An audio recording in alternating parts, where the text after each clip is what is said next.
So welcome everyone to Longmeadow and the women's suffrage movement, presented by Melissa Cybulski. This is co-hosted by Storrs Library and the Longmeadow Historical Society. My name is Becky. I'm the Programming and Collection Development Librarian at Storrs. And Melissa, our presenter today, is a board member of the Historical Society. So thank you both to Melissa individually and to the Historical Society for helping us put this together. Melissa is a guide at the Emily Dickinson Museum and a board member of the Historical Society. She's also presented with Storrs in the past. She's performed kind of as Sarah Storrs, who gave the donation to found the library. And she also spoke recently with Storrs about the flu epidemic in the early 20th century. Today, she'll be giving us a look at the history of Longmeadow and the women's suffrage movement, looking at how the community in Longmeadow responded to the decades-long struggle for women's voting equality and how the residents truly felt about the issue. So Melissa, thank you and welcome. Thank you. I am so excited to finally be presenting on this topic because I have been working on it in sort of, as I was just telling Becky, in bits and pieces for about 2 years now. So many places, historical organizations and groups have known that this 2020 anniversary, the 100th anniversary of the passing of the 19th Amendment, which gave women the right to vote, was coming. So we have all been prepping, and I particularly was curious to know how that process in terms of working towards getting the right to vote for the women residents of Longmeadow, how that was done here and how it was received. And I will say that it was an eye-opening experience for me. And I learned a lot about my state's history, and I learned a lot about my town's history. And I'm excited to share it with you. So off we go. Women's history now, Longmeadow and the women's suffrage movement. Let's see, there's my slide. So whenever I'm looking at history, I always want to know when we're in a particular moment, 2020 being a momentous year, who knew that this election year was going to be perhaps more dramatic than the 1920 election year. So I always want to know, how did we get here and where did we come from? And if you follow us on Facebook, the Longmeadow Historical Society, this was an image that we shared last week. This collection of research I did, a lot of the materials I'm going to be sharing came from the building next door to the library, to the Storrs Library. It's the Storrs House Museum. It is the home of the Longmeadow Historical Society. If you haven't been in yet, we would love to have you. We have so many treasures from town's history there. And this is a tiny clip. It's probably about, I don't know, about 4 by maybe 6 inches in size, and it was in a scrapbook in the basement in the temperature-controlled archives and moisture-controlled archives of the Historical Society.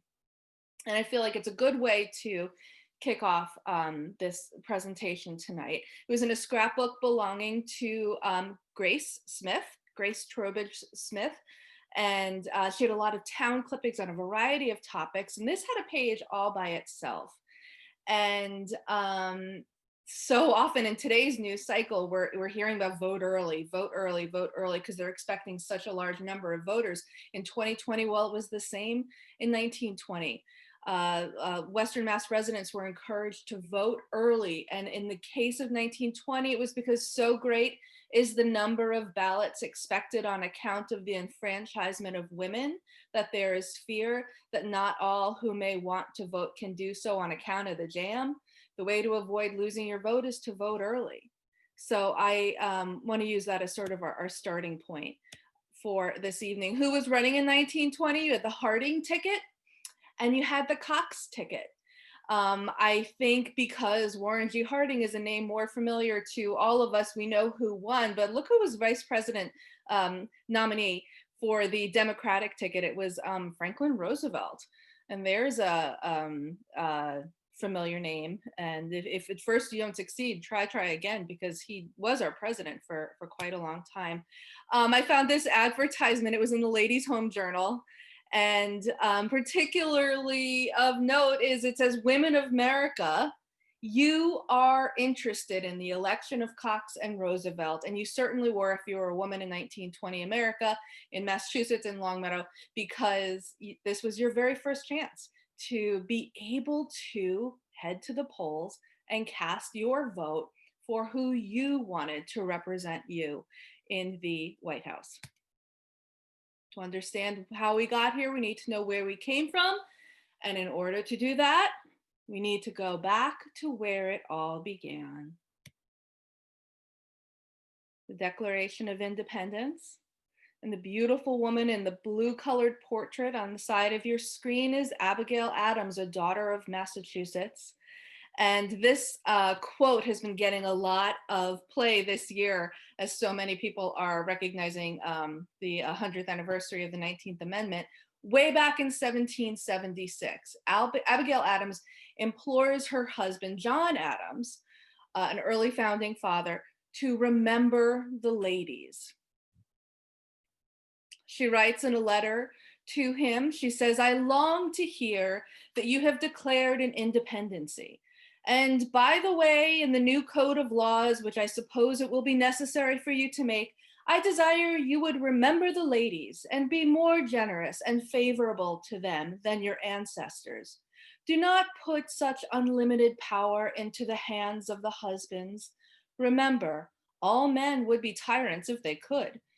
If particular care and attention is not paid to the ladies, we are determined to foment a rebellion and will not hold ourselves bound by any laws in which we have no voice or representation." That's March of 1776. We all know what happens in July 1776. If you look long and hard, you are still never going to find the ladies that she asked her husband, John Adams, who is the man of short stature, right there in the center of the picture. The ladies were not remembered in the Declaration of Independence explicitly, and we would not be remembered for another almost 150 years from that point to 1920. So life went on for women. This is an image, every time I come across it, I just absolutely love it. I own a copy of it myself. It's a Currier and Ives print. It's called The Life of Woman. And if you stopped by any house in Longmeadow around 1850, you would have found scenes like these. These are the stages of a woman's life from the cradle to the grave. This was the expected trajectory of a woman from childbirth through childhood, through her teen years, to her wedding and parenthood, and on up and down until she reaches the grave. But in Longmeadow, there are so many women, and there are so many portraits, and there are streets named after old Longmeadow families. There are so many women whose stories don't get told in town. And just from the Historical Society and images I found there, I want to show you some of the ladies that we wished to remember. There's Sarah Storrs. We use this image a lot. She's about 11 years old doing sign language. The first image was Charity Bush Ely Road. Women's Club of Longmeadow. All images from our archives. Center school teachers, Alice Willard, the first art teacher in Longmeadow. Aunt Eunice Storrs, going way back. An image from the Cordis family. All of these are taken from the folders, from the walls of the Storrs house, and they were donated to us from families who lived and educated their children here in Longmeadow, died in Longmeadow, are buried in our cemetery. So many women throughout the 19th century and into the earliest 20th century. All of these women all of these images are taken from before women have the right to vote in town.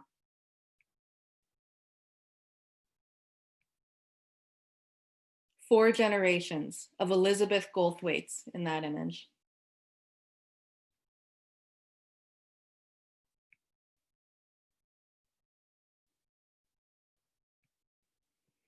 All of these women have no choice in presidents or senators or state and local representatives, or who's on your select board, who your tax collector is, who's on your school committee. They have no say in that. They have no say in state and national votes on issues like prohibition, voting rights, immigration, and slavery. No control of how the budget is used in town for schools, roads, tax rates, tax collection, land uses, property rights. And in 1894, when Longmeadow splits from East Longmeadow, we still have no say as the women in town how we feel about that. It's our husbands voting for that. We don't have the municipal vote at that point. Where is our life in Longmeadow? Our life is the church, likely. There's the first church that was literally on the green in this image before it was moved back to its current location, and very much in the domestic sphere. Look at this image of domestic bliss. Your role as a woman in Longmeadow was to marry and raise good Christian children and teach them to honor and obey their fathers here on earth and also their fathers in heaven above. How would you have your say perhaps in the poll? How should you be content? Well, perhaps you could exert a delicate influence on your husband.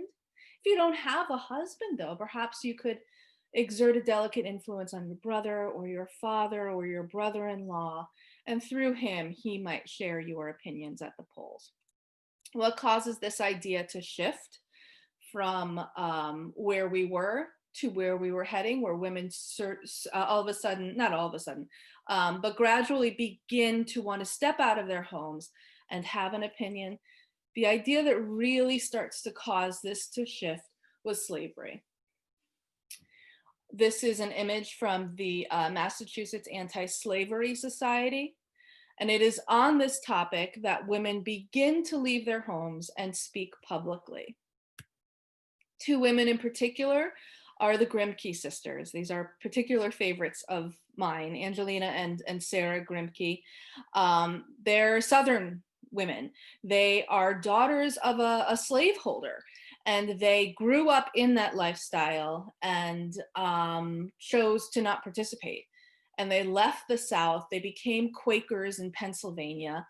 And before 1840, in the 1830s, they begin to travel and speak out publicly about their experiences growing up in the South on a plantation. And this is not always well received. In 1837, we're going way back. Everyone thinks, 1920 was the 19th Amendment, but this movement out of the home towards the polls begins much earlier than that. In 1837, one of the stops on the Grimke Sisters tour was Boston. And we have in Springfield, the big newspaper was still the Republican, same as it is today. And residents of Longmeadow and of local communities around here, even if they're not in Boston hearing the Grimke sisters speak, they can read about what they're doing on the road. So this is just a clipping from the Republican, I think, about the slavery questions. And it, in 1837, reports on the event. The Mrs. Grimke from South Carolina delivered addresses before the Boston Female Anti-Slavery Society. And how was it received? Not necessarily very well.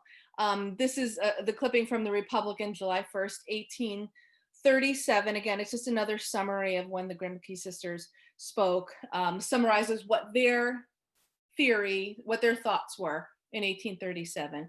It was the right and duty of the North to put down this abominable traffic at the seat of government, and it was the duty of Northern women to petition Congress until this object was effected.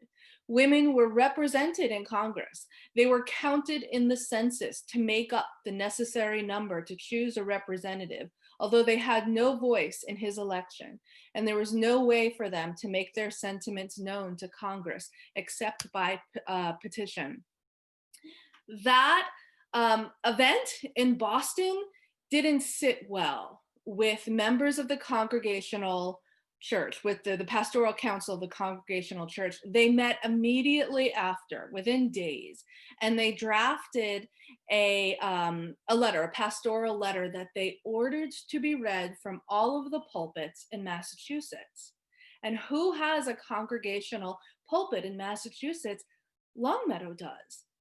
And I went through our archives, and we have boxes and boxes of sermons. 1837, though, happens to be a year where we were sort of in between pastors. So there was no copy of this in the box, but I was able to find online what this pastoral letter said. And I want you to imagine that you might be sitting in one of those pews in the First Church right here on the green, and how you would feel if you were a man, how you would feel if you were a woman, how you would feel if you were a child, if you were to hear your pastor, who is the member of your community, who is held in the most high esteem, read these words. This is a direct response to the Grimke Sisters speaking in Boston. And then if you weren't there that Sunday in 1837, don't worry. The pastoral letter was reprinted in the Springfield Republican, so you could have perhaps read it by your fire at home. This is what the Pastoral Council wants us to know. We invite your attention to the dangers which at present seem to threaten the female character with widespread and permanent injury. The appropriate duties and influence of women are clearly stated in the New Testament. Those duties and that influence are unobtrusive and private, but the source of mighty power.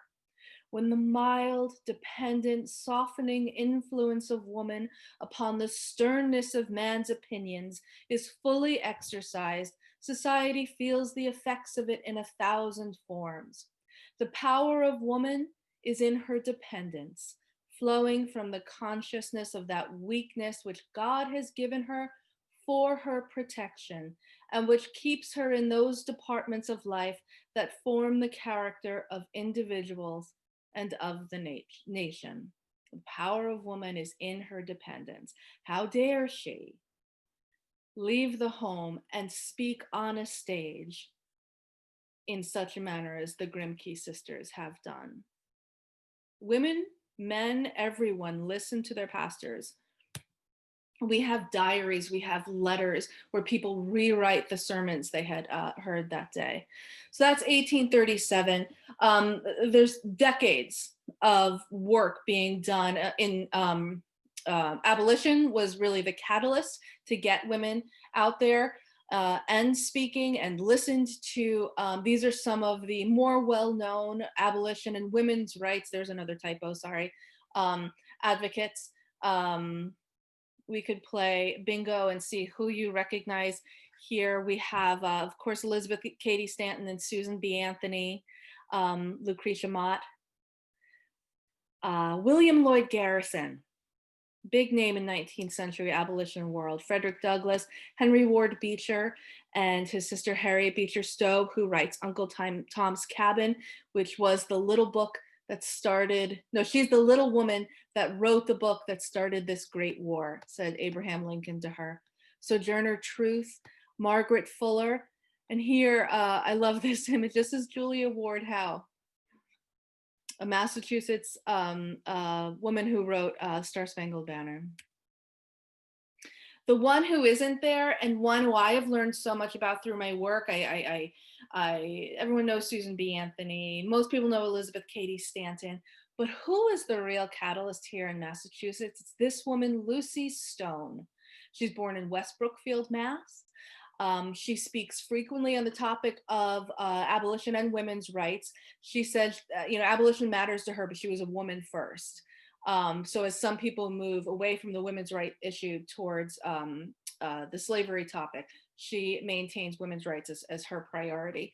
She speaks frequently in Springfield, and there are many, many reports of her coming to Springfield and how you can buy tickets and where you can buy tickets and when the dates are. And then there's frequently reviews that are then written the next day or the next couple of days after. So Lucy Stone is a name that would have been probably more familiar to Longmeadow residents than the other two names, Elizabeth Cady Stanton and Susan B. Anthony, because Lucy Stone comes here. She speaks often here, again in Springfield and in Northampton. She's actually the one that inspired Susan B. Anthony, because Susan B. Anthony heard her speak, and then she really gets behind the cause. Lucy Stone even makes it into our annual town report in 1868. There's the first National Women's Rights Convention is in Worcester. And Lucy Stone says, "We want that when a woman dies, it may not be written on her gravestone that she was the relict of somebody."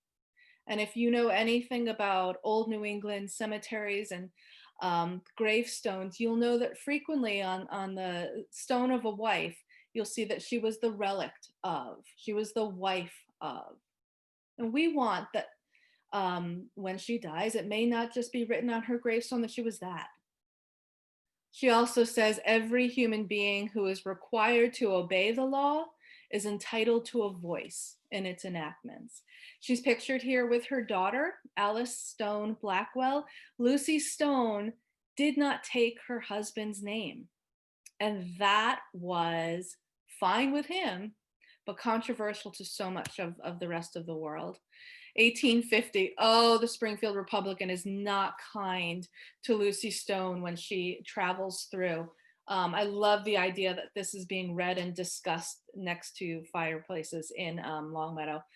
Someone in the Republican saw her speak and writes, "We are aware that few of our fair readers entertain opinions coinciding with these, and have no doubt that they will agree with us in saying that all these women would have done much more for the proper advancement of their sex by staying at home, tending their babies, instructing their children, and assisting their husbands, or in fitting themselves to assume those high duties for which no woman yet ever found herself too qualified." And reading things like this and hearing about that pastoral letter was helpful to me, because when I started to do the research for this topic, I was frustrated because even in the late 19th century and into the early 20th century, I had a really hard time in Longmeadow finding anyone who was truly a suffragist.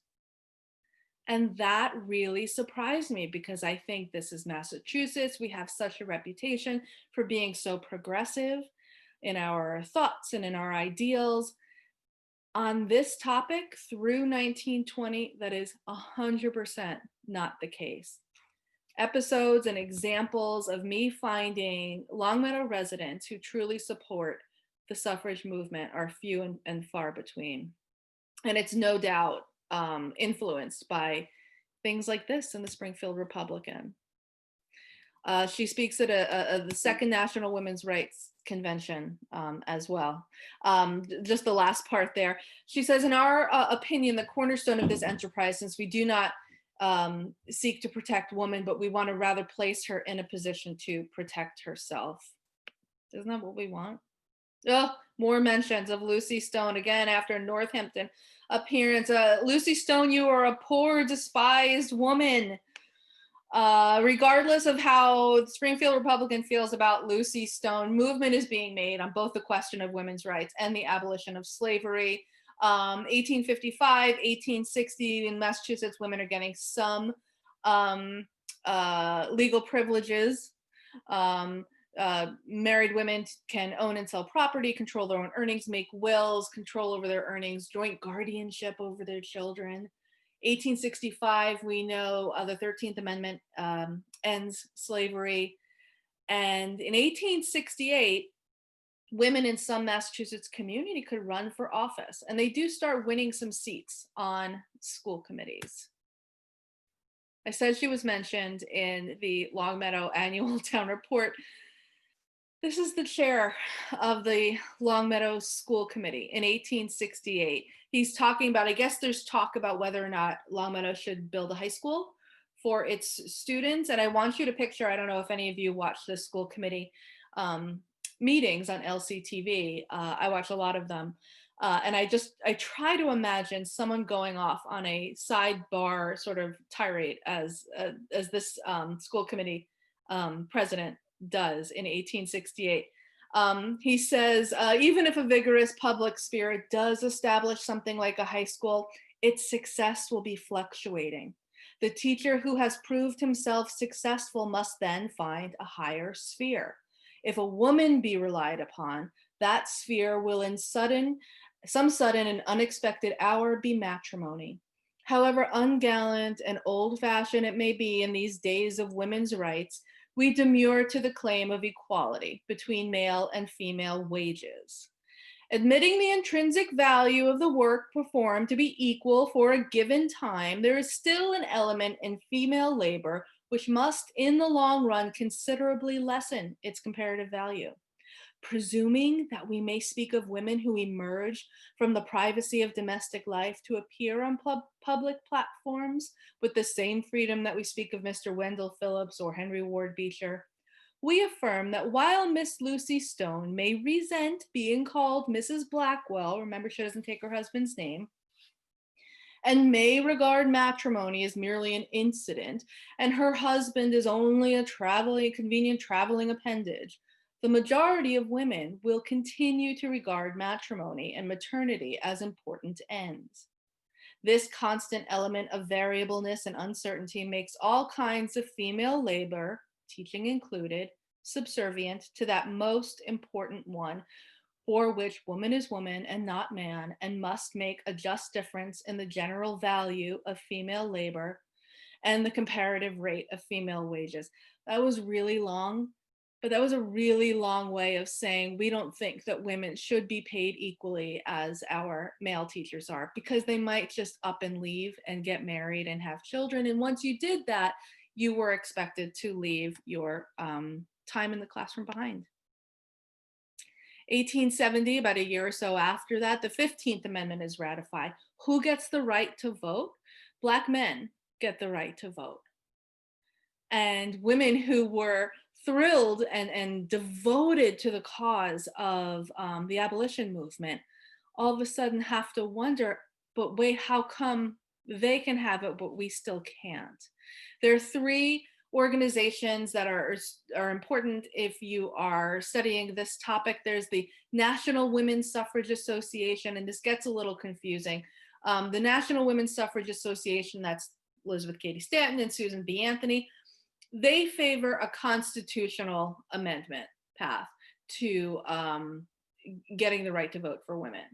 Lucy Stone, though, wants there to be a state-by-state fight, a state-by-state approach. She believes that will be more expedient. So she breaks off from those two women and forms the American Women's Suffrage Association. And within the American Women's Suffrage Association, there's the Massachusetts Women's Suffrage Association. And this is where Longmeadow is impacted, because the strategy of the Massachusetts Women's Suffrage Association is to form local leagues to influence the communities. 1879, women become eligible to register to vote for school committee. It's not full municipal suffrage, but it's a start. We're making little bits of progress. How does this go over in Longmeadow? Not really well. It doesn't go over well, though, in a lot of other Massachusetts communities.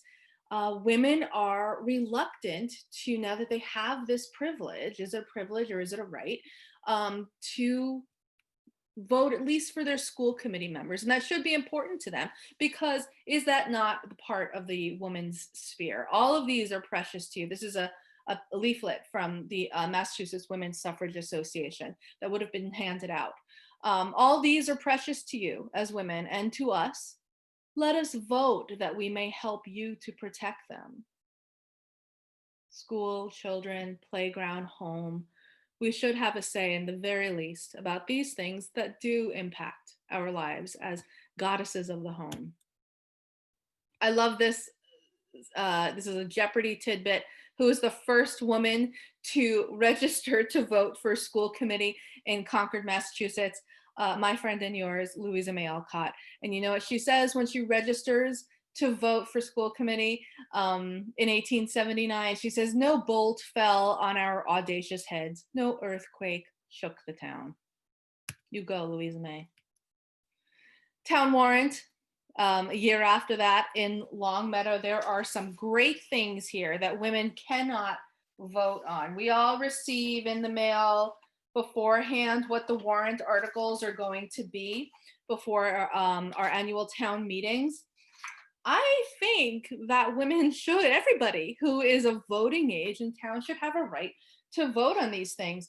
For example, Article 6, to decide what use shall be made of the dog money received from the county treasurer. I think that's an important thing to have an opinion on. It generally goes to the library. I'd be curious to know today, does money from licensing our dogs in town still go to the town library? And when did that change? Article 7, to vote on the following topic: shall licenses be granted for the sale of intoxicating liquors in this town? How does Longmeadow feel about that? We vote that one down for decades. It's on there every year, and every year it's voted down. Longmeadow wants no part. We are good Christian homes. We want no part of intoxicating liquors in our town or in our home. Article 8 is to see if the town will, by its vote or otherwise, ask the legislature to extend to women who may be citizens the right to hold town offices and to vote in town affairs on the same terms as male citizens. Who gets to vote on that article? The men. And how do they vote? They vote no. 1895, there is a statewide referendum. Shall we offer municipal suffrage to women? We gave them school committee suffrage about a decade ago, 15 years ago, 16 years ago.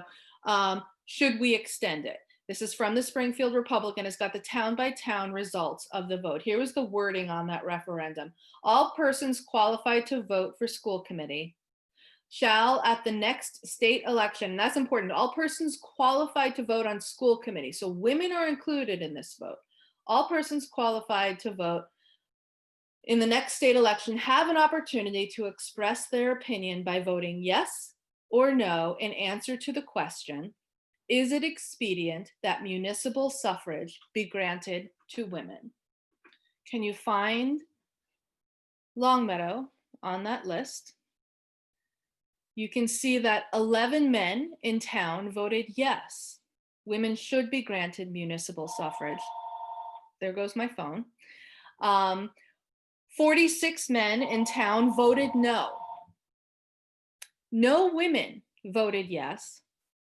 And the one woman who voted for this referendum voted no. I would love to know who that one woman was, but I'll never know, and I just have to be comfortable with that. It fails overwhelmingly in the state. Here's what, and now we're getting into a time period where I've got great pictures. Now we're into the Paisiello Emerson photos that we love so much at the Longmeadow Historical Society. So now we are getting into a time period where we've got some really great images of our town to show. This is Center School, 1899 was when this building was built. It's in the same site approximately as our current Center School right here on the green. 1899 is not just a big year for Center School. 1899 is a big year for the Longmeadow School Committee because the first woman is elected to a seat on the school committee. The school committee at that time has 3 members. Lucy Griswold Smith is one of them. She serves for 3 3-year terms, so for 9 years total. It is very difficult when you're looking up particular names of women in Longmeadow. You're trying to research them. You can't find them by their own names. They're always listed by their husband's names. So in any of your readings of Longmeadow's past, you're going to perhaps see mentioned Mrs. D.T. Smith. I've gotten now into the school committee meeting minutes from this time period. And Mrs. D.T. Smith not only was a member of the school committee, she also had the honor of hosting all of the school committee meetings at her house. Prior to her being on the board, the school committee meetings would be at various town offices. But I thought it was interesting that after there is a woman on the school committee, she ends up hosting the meetings at her house as well.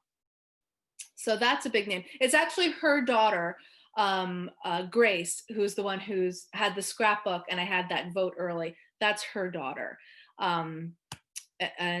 These, you saw this again in the beginning as well. These are center school teachers from around 1899. It's one of my favorite pictures in the Historical Society archives. Big changes in town as we're rounding into the 20th century. Center school, you only would be educated in the town of Longmeadow until the age of 14, and center school housed grades 1 through 8. There were 3 schools at the time, 3 school buildings at the time in the town, but this one housed grades 1 through 8. And after 8th grade, what were your options? You might continue on to high school, and you didn't have to though. But one of the great improvements in the town of Longmeadow was, that's one of the high schools in Springfield that you might have attended. We do not have a public high school. We don't have any high school in Longmeadow until 1955. Before 1955, you would have gone to high school in Springfield. How did you get there in 1899? You would have taken the trolley. And we love these images that we have of this trolley, which travels up and down Longmeadow Street from the Enfield side to the Springfield side and beyond, and up and down some of the side streets. Here's just another image of the trolley. What does the trolley have to do with suffrage? Well, it's just an example of an opportunity and mobility that residents of Longmeadow, not just women, didn't have until just about the 20th century. But with this trolley comes all sorts of opportunity for our young girls and our young women in town. For example, Ella Cecilia Waters. You probably recognize this as the house that she lived in and grew up in. It's right near the Springfield border on Route 5 there. Her father designed that house, not the town, and his name is all over town politics for a while. Ella Cecilia Waters is an example of someone who goes through Longmeadow schools, and being a new woman of a new century, she decides to pursue an alternative to marriage. And what she does is she gets on that trolley probably and heads into Springfield. Notice the automobiles. And attends a business college. She goes to Child's Business College in Springfield. She takes shorthand writing courses. She takes typewriting classes. These are from a catalog for Child's Business College in Springfield. I would love to know if Cecilia Waters is maybe one of those big puff-sleeved young women in these images. Women are beginning to have opportunities outside the home, outside being teachers in classrooms, outside early motherhood, and she's one that takes part in this opportunity. Typewriting, the new way to typewrite. What's also interesting is these are mixed gender classes as well. There are women and there are young men there as well. A woman's sphere is beginning to expand. This is a great sort of anti-suffrage propaganda image that are rampant around 1900. 2 sisters of the future. Look at who the success is, and then look at who the failure is. The success is the woman with the cigar in her hand. You can see a picture on the back behind her hanging on the wall, a woman running for Congress. And who's the failure?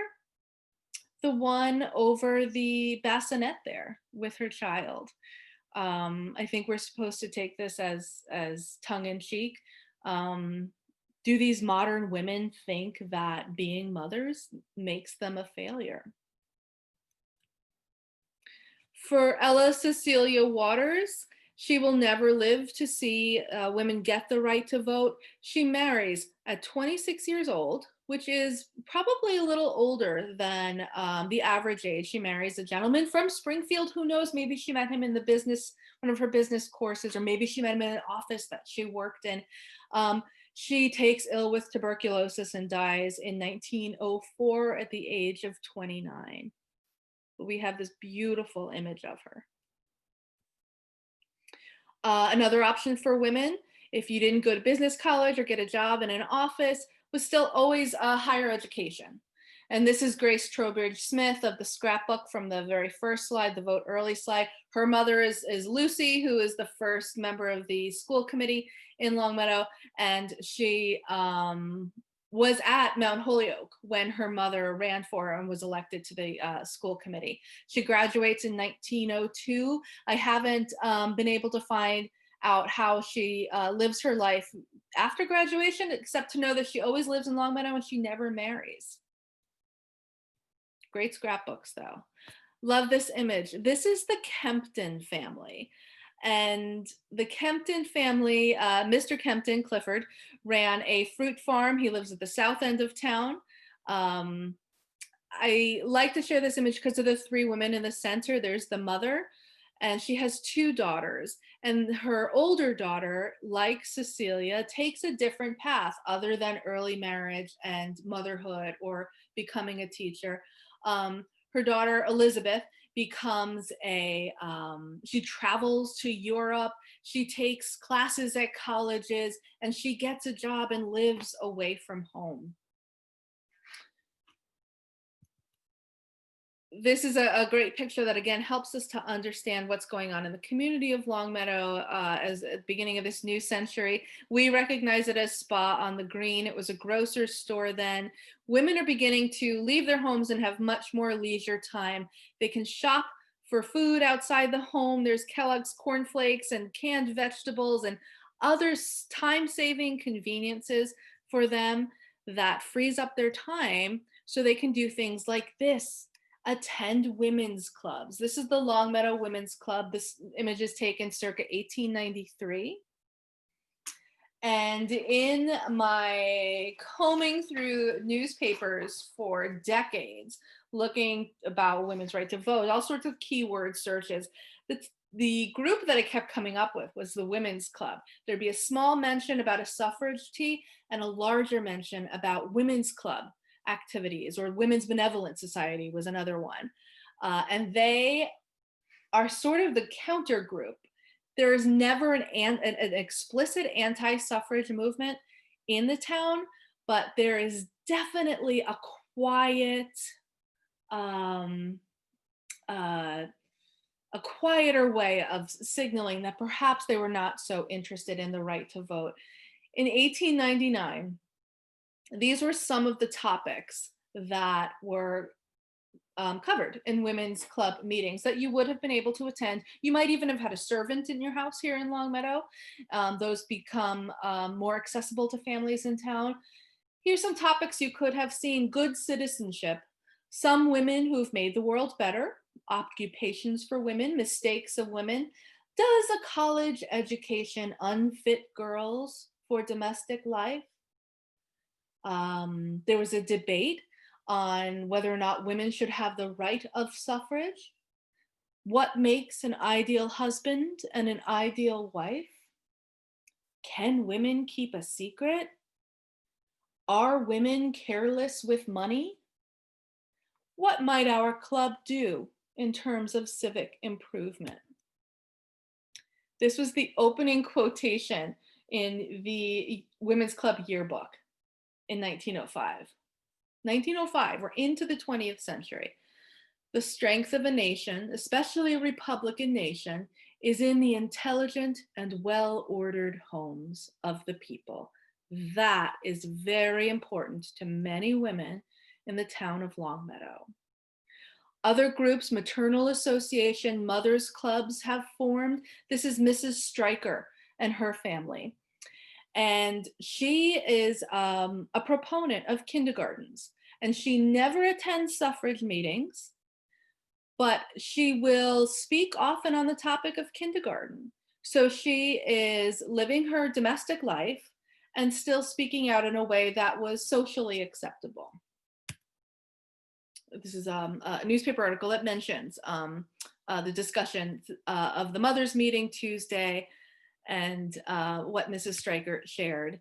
This is an image of a family that, this is Mrs. Taylor. She spoke with Mrs. Stryker. Everyone's a Mrs. Taylor and a Mrs. Stryker.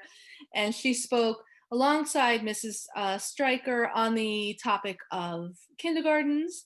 Lena Taylor lives in this house, 812 Longmeadow Street. There's lots of pictures of this family done by Paisiello Emerson, and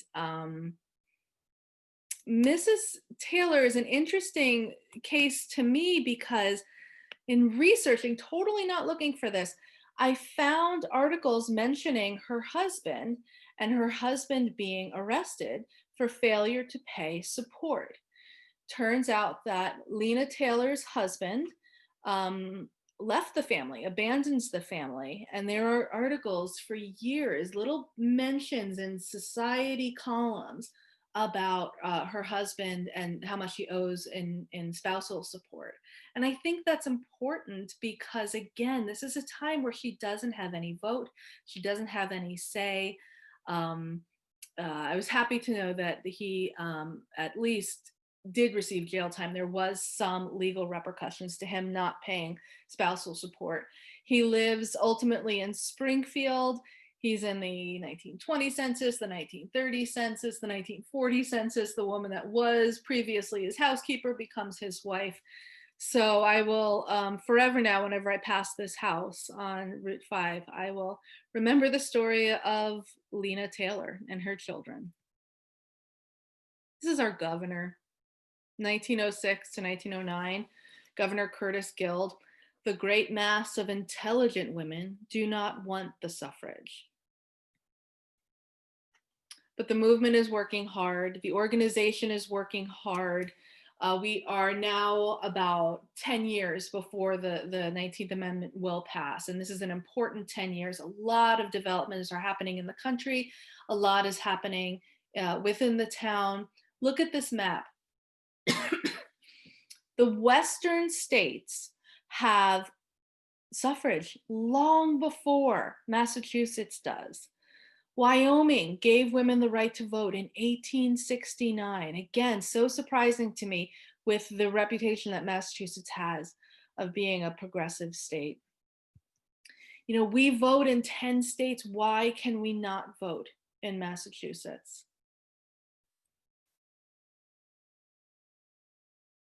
In 1911, Springfield Union newspaper lists the names of 26 women who registered to vote for school committee, because there's a big difference between registering to vote and actually showing up at the polls.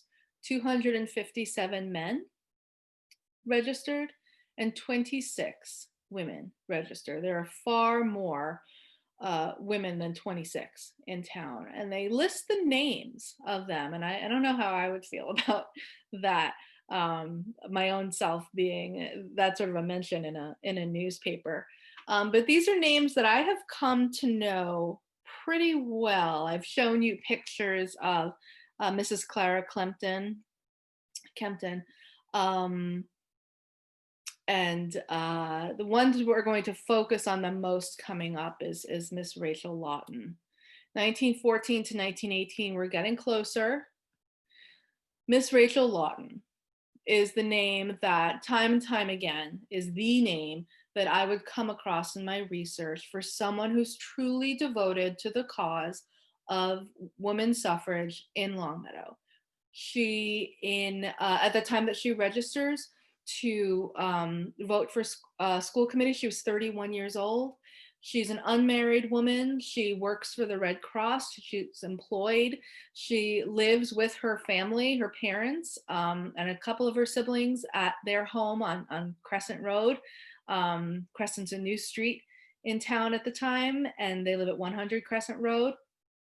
She's chairman of the Longmeadow Equal Suffrage League, and she hosts countless suffrage teas at her house. She's highly active with the Springfield Equal Suffrage League. This is that whole Massachusetts Women's Association for Women getting the right to vote, them seeking local leagues. And there's a very, very active league in Springfield. She lives in Longmeadow and travels there, perhaps on the trolley, to be at their meetings. This is the house, Crescent Road. Still there today, looks almost the exact same. This is her mother. I looked and looked for pictures of Rachel. I found this one of her mother, Mrs. Ruth Lawton. Mrs. Ruth Lawton co-hosts these teas with her daughter. And I think it's so important that we recognize for these unmarried women who was going to represent them at the polls if it was not their husbands. If you didn't have a husband, who was going to represent you at the polls? Your father? I love that her mother co-hosts these teas with Rachel because it shows how the cause was important to both of them. And that's just a great picture. This is the interior of a home that hosts suffrage teas in town.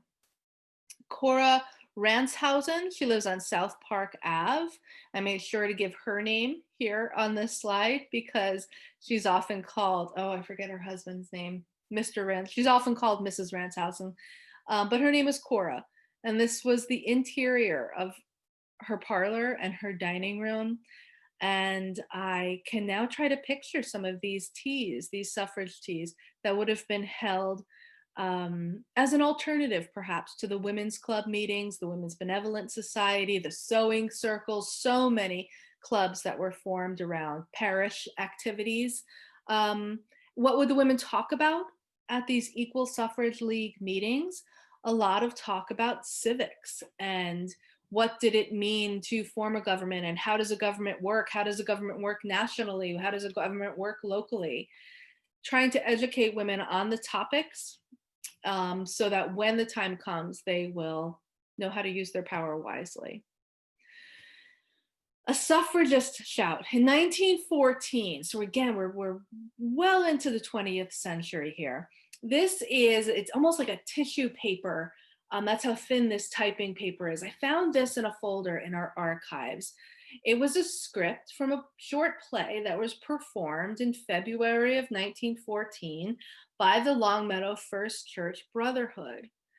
And it is not kind to the suffragists.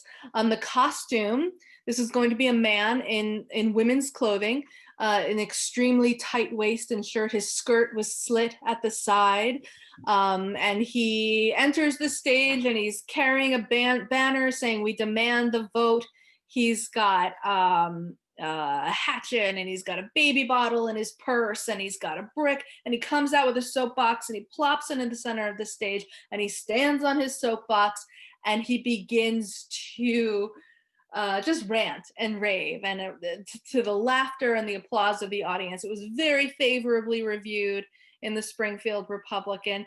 No wonder, oh, there he is. I wanted to at least get his face on there. This is Robert C. Monroe. He is chairman of the school committee in 1914 when he performs this skit. Different world that we lived in. A month later, no surprise that when there is a vote and that women could participate in for school committee, it was noted in the Republican that it was a little surprising that with about 30 women registered to vote on school questions, only 2 were on hand yesterday to cast their ballots for Miss Alice Clark. She replaces Griswold Smith on school committee after 3 terms. Only 2 women showed up out of the 30 who were registered. I felt like the tone in this article was, well, hey, I guess women really aren't all that interested. What's all the fuss about? They don't even show up. No wonder they don't show up, because the chair of the school committee is dressed in drag, mocking the movement. It's no wonder that the women are not feeling comfortable to show up to vote. A couple of months later, though, in Boston, there is the first massive suffragist parade in the state. And there are 3 residents of Longmeadow who attend this suffragist parade as representatives of Longmeadow. And it's Miss Rachel Lawton and it's Ruth Lawton. And I don't know if it's her mother or if it's her sister. I love and prefer to think that she marched with her mother. And another unmarried woman in town, Anna Putnam, who hosts a lot of suffragist teas as well. It is a small group within town who are hosting these teas on a consistent basis. They are publicized in the Springfield Republican, like I mentioned before, and sometimes the list the decorations and the food that was served at these suffragist teas. They're constantly trying to drum up interest in the cause. And 3 of our residents march in this parade. They are described as women of Western Massachusetts, show up and they wear broad yellow sashes and white hats with brims pinned up on one side with a yellow rose.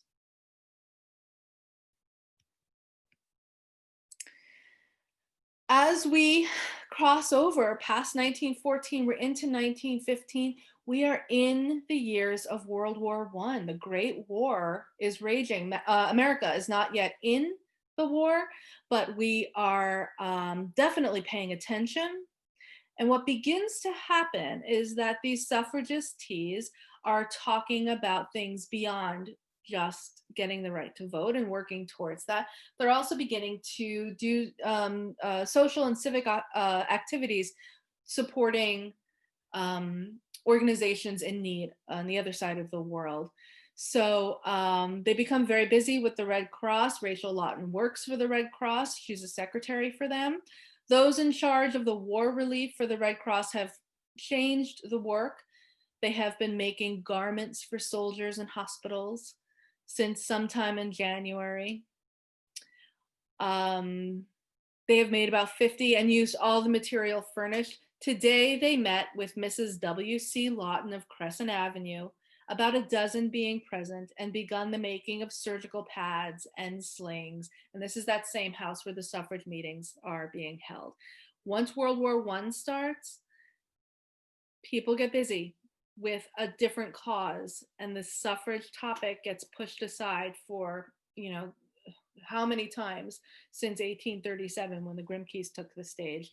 But in 1916, I thought this was really interesting because for the first time I saw a suffrage tea wasn't being held in a personal residence. In 1916, this is just a society page mention that a suffrage gathering is happening in a public building, in a town building, the Storrs Library.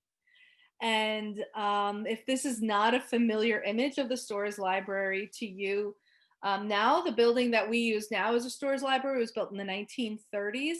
That small building in the parking lot was the original Storrs Library. This is how it would have looked in 1916 when the this suffrage league meeting happens there. And I think it's important that it's meeting in a public meeting, because what starts to happen around 1914, 15, 16 is very sort of uneventfully, people are becoming a little bit more open to the idea. It's hard to say why. I think because the world is busier with more, not more important topics, but more life and death topics, that it's less, I don't know, polarizing perhaps to be interested in the topic of suffrage. So they're leaving their houses and they're meeting in public places. this house and this story. This is on Route 5 still, Longmeadow Street, 237 Longmeadow Street. I drove past it today. This was the home of Frank and Capitola DeMoyne. Frank's, he was active in town politics, and they, this house is the setting of suffrage teas. And I love this, that this quote was spoken in this house. 1915, there was a big, another referendum in the state for women to get the right to vote, and it again fails for, how many times it's failed, but they're still not going to be dissuaded. And in this house, and at a suffrage tea, this was reported in the paper. Someone comes and speaks, and she says, in the recent campaign, some of the best and strongest women who were progressive in every other way did not adopt suffrage. And we need to try to get them for the next campaign. Every year, the state and nation are taking on more social service, and the best thoughts of women are needed in the movement. 1916, it's the Big E, the first year of the Big E. One of the booths at the Big E was a suffrage booth. And who was the chairman of the Big E Suffrage Committee? Rachel Lawton from Longmeadow. She is, that's a big job. Everybody here, we're missing the Big E, of course. This year we missed it. But we know how popular and how big those booths are. And I love the idea that the very first Big E there was a Springfield Equal Suffrage League booth, and it was our very own Miss Rachel Lawton who was in charge of running and decorating and furnishing that booth with all of the pamphlets and the brochures. I want to go back to this page for a second, because I knew there was one thing I wanted to say. Capitola DeMoyne has a daughter who has is mentioned in the paper. Her name is Helen. She's probably about 11, 12, 13 years old when this suffrage tea was happening. And it's mentioned in the paper that young Helen DeMoyne was helping to serve the tea and the cakes and the sandwiches. Helen DeMoyne, who grows up in this house where her mother is hosting suffrage league events, goes on to graduate from Mount Holyoke College in 1925. She earns a master's degree in economics, works at Harvard in the economic field, and then during World War II, Helen DeMoyne, the daughter of Capitola and Frank, is the senior statistician for the War Shipping Administration in Washington, D.C. And I think that is the fact that she went so far with her career and felt so empowered has got to have something to do with the fact that she stood in this house, in these rooms, and heard these conversations. 1917-18, now America has joined World War I, and the town is busy with that. They're not talking about the right to vote. That seems like a small pittance now, especially when we've got this honor roll posted on the green listing all of the young men from town who have left home, have left their homes around the green, have left their homes elsewhere in town, and have gone overseas to fight for truth and justice and the American way. And what I think is so interesting is if you look closely in the newspapers of this time, you're going to see help wanted ads for women. And if you look at these positions that are offered, they're not just in the classroom. They're not just as servants. They're looking for women to work in hospitals. They're looking for saleswomen. They're looking for lady managers. They're looking for women to work in a printing department of a stationery store, of a stationery company. Women are having more and more opportunities outside the home. And then we fast forward here through influenza. This coincides with World War I. Longmeadow is as impacted by influenza as the rest of the world is. We had 75 cases in town when there was only a population of fewer than 2,000 people and 7 deaths. This image comes from the Springfield History Museum, and it's of the tent hospital that was set up just down the road at Forest Park, We are busy. We're no longer just so focused on the cause of women getting the right to vote. But the war ends, and it ends on the 11th hour of the 11th day in the 11th month. And from this point onward, it is just fast forward to all of a sudden, this is 1918, 1919, when the flu is still happening. All of a sudden, almost effortlessly, it seems that the 19th Amendment is passed. And it says the right of citizens of the United States to vote shall not be denied or abridged by the United States or by any state on account of sex. It was passed by the House in May of 1919, by the Senate of June of 1919, and by Massachusetts, it's ratified in June of 1919. In August of 1920, it becomes law. It is bringing us right back from August of 1920. It's a quick jump to November of 1920. And this is not, there are no parades that march through town. It's just sort of a quiet thing that happens. It's a quick turnaround to this vote for president. We're back to Harding versus Cox. We know who won. And I think of all of these women that I showed at the beginning who lived here and died here and raised their families here. And had they lived long enough to 1920, they would have had the opportunity to visit the polls in 1920 and cast their votes. And this is the result. This is published, this is taken from our annual town report in 1920. It shows us how the voting went in that election. Harding and Coolidge easily beat the other ticket of Cox and Roosevelt. And there was a total of 1,020 votes cast in Longmeadow at this presidential election. We might feel like that number is very low, but in 1920, the population is about 2,500, I think, 2,600, 2,800, something like that. What is most interesting is if I go back to 4 years earlier in the 1916 election, there are about 400 votes cast. So from the 1916 election, where 400 votes were cast, now that women can vote, all of a sudden there are over 1,000. That is certainly a big jump, and that is certainly a cause to remind people to vote early, because that is a big difference, giving a whole other section of town the opportunity to show up and vote. So is the story over? It kind of is. We have the vote. We got what we so deserved. But I want to know what's become of my friend, Miss Rachel Lawton.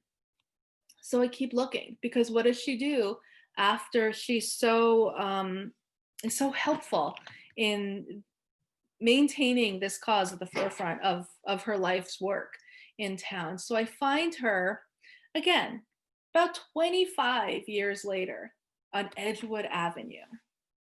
In the Springfield Republican, there is a mention of a women's group studying the atom bomb problem. Again, look, this is December 1945.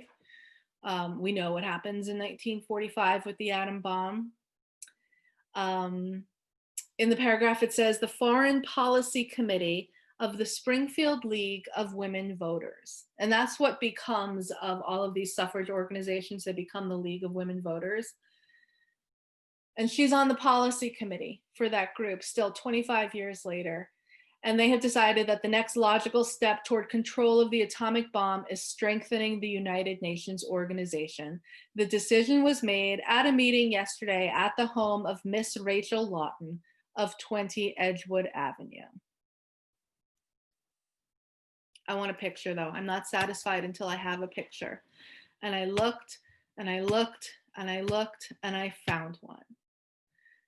Springfield Republican, 1957, I finally find my picture of Miss Rachel Lawton. She's a founding member of the Longmeadow Gardeners Club. And there she is. She's the one in the dark top. And I swear I almost had tears in my eyes when I saw her, because I feel like I've spent 2 years with her, not knowing what she looked like. So I was happy to see her here, and being, again, such a part of Longmeadow's life. So then I go looking for her obituary, and I find it, and I tried not to be dismayed when I saw this. This is Rachel Lawton's obituary. She dies in 1983. And what it says about her life's work, because I was hoping to find something about her work on the suffrage movement. She dies when she's 97 years old, and it's mentioned she's the descendant of a publisher. Go all the way back to Lucy Stone in the 1850s, saying that she didn't want it just said on someone's tombstone that they were the relic of someone. Well, Rachel Lawton never marries. So what her obituary says in 1983 is that she dies at Edgewood Avenue. She had been in a nursing home in East Longmeadow, and it goes right to her grandfather and how important her grandfather was. Her grandfather, Charles Merriam, was a co-founder of G&C Merriam Company, Springfield Publishers, and he was the first principal of the old Central High School. She was a member of First Church of Christ. That's the only credit that she gets. She was a member of First Church of Christ. She leaves a nephew, a niece, and the funeral arrangements.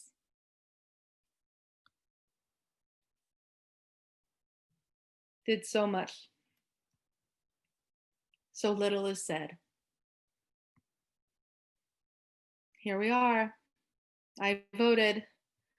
We have women like Rachel to thank for being able to visit the community house. This is Longmeadow. This is such a familiar sight to those of us who live and vote here.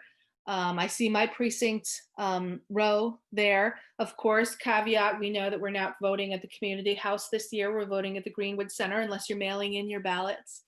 But because of the work of so many of these women, we have the obligation to wear these I voted stickers. And that brings us to the end. And I thank you very much for listening and watching and seeing what I share. And I hope it gives you a little insight to what that path towards the 19th Amendment was like in Longmeadow. Thank you so much, Melissa. We ran over time a little bit, but if there are any quick questions or comments, it's about 10 of 8. So we have maybe 5 or so minutes if anybody would like to ask anything or comment. We have some thumbs ups and applauses. And I'm sorry, everyone should have the ability to unmute themselves now. So you're welcome to turn your microphones on. You're also welcome to enter something in the chat. Thank you very much. Thank you. Wait, I have to put on my I voted sticker. You did a real fine job. There was an awful lot of research, and you really performed tonight. This is a thank you. very long presentation, but it was fun. Sorry, thank you. I tend to go on. No, it's wonderful. And I'm glad that you have it in your brain to do so. Thank you. Well done, daughter. Well done. That's my mother. Oh. Isn't she wonderful? Yeah, that's my father. They're on separate devices because we live in a world now where a husband and a wife can be on a separate device. A lot of times that's good. Yeah, I agree. Oh yes, it's very good.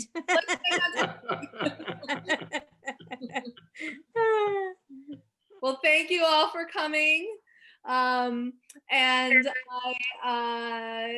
send us any questions or any comments if you have them. Feel free to subscribe to our Facebook page, sign up for our newsletters. There's a lot going on at Longmeadow Historical Society. Very good. Thank you very, very much.